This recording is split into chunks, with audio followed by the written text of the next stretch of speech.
আমাদের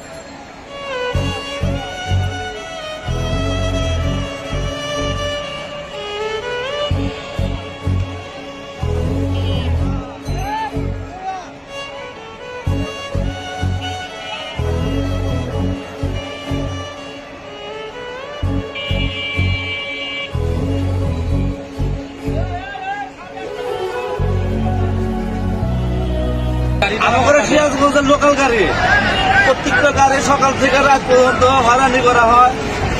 বালুর গাড়ি, খালি বালুর গাড়ি, কাগজপাতি আছে, লাইসেন্স আছে, তার বাদেও মনে করেন ধরে ধরে হয়রানি করা হয়।